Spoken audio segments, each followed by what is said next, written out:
Shalom. Selamat pagi Bapak Ibu, Saudara-saudari yang dikasih Tuhan dimanapun Anda berada. Senang sekali kita boleh kembali dengar firman Tuhan. Mari, sebelumnya kita bersatu di dalam doa. Segala puji, hormat, dan syukur kami naikkan ke hadirat-Mu, ya Allah kami yang hidup.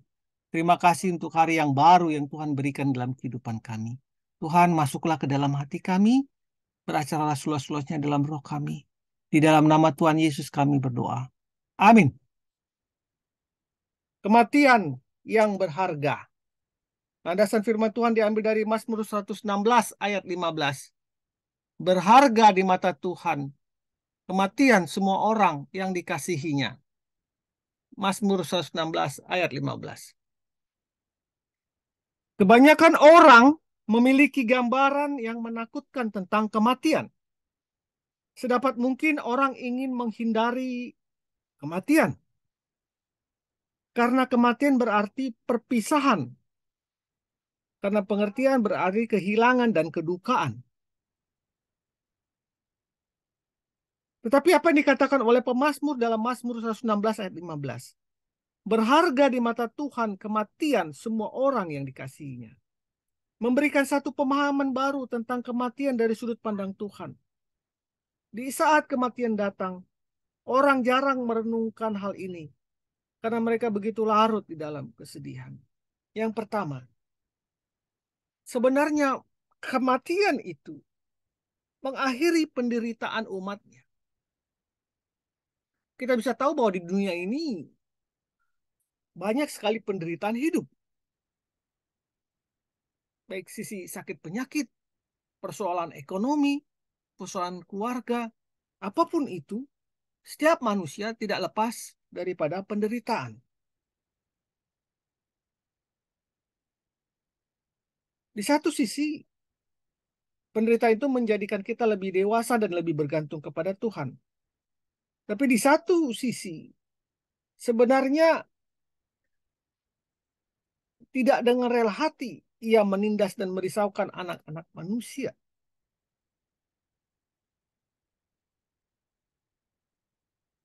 Ia sangat mengasihi mereka dan turut merasakan penderitaan yang dialami oleh umatnya. Yesaya 63 ayat 9. Itulah sebabnya kematian umatnya itu menjadi kematian yang berharga. Karena penderitaan mereka akan berakhir di dunia ini. Bagi orang-orang yang percaya bahwa penderitaan di dunia akan berakhir dan mereka akan bersama-sama dengan Allah. Itu yang pertama. Mengapa kematian orang percaya itu berharga di mata Tuhan? Karena manusia itu akan mengakhiri segala penderitaannya. Yang kedua, kematian membuka peluang bagi Tuhan untuk menyatakan kasih karunia-Nya. Ini buat orang-orang atau saudara yang ditinggalkan akan melihat bahwa manusia itu memang terbatas. Kematian membawa manusia pada satu kesadaran bahwa kemampuan manusia terbatas adanya.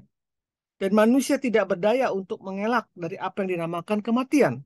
Setiap manusia, setiap orang akan mati sesuai dengan waktunya masing-masing. Di saat seperti itulah manusia akan belajar bahwa bersandar kepada Tuhan, mencari penghiburan darinya.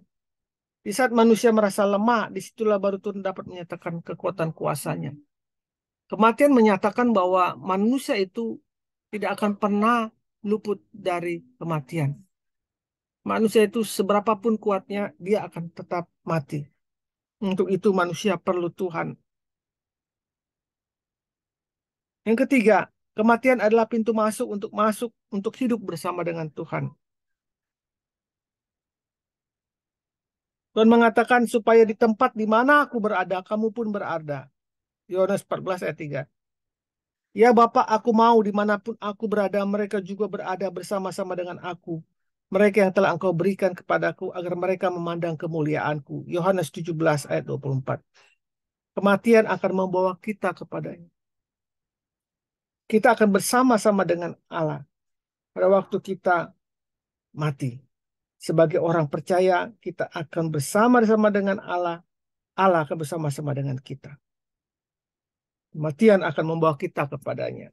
Marilah kita memandang kematian dari sudut pandang Tuhan, sehingga kita akan tabah dan tidak kehilangan sukacita ketika orang yang kita kasihi dipanggil Tuhan. Mari kita berdoa. Tuhan, beriku kekuatan dan penghiburan ketika Engkau memanggil orang-orang yang kukasihi. Biarlah aku dapat memahami rencanamu yang agung. Dalam nama Yesus Kristus aku berdoa. Amin. Kematian membuat pengharapan orang benar untuk hidup bersama Tuhan menjadi kenyataan. Selamat pagi, selamat berkarya. Tuhan Yesus memberkati. Amin. Amin.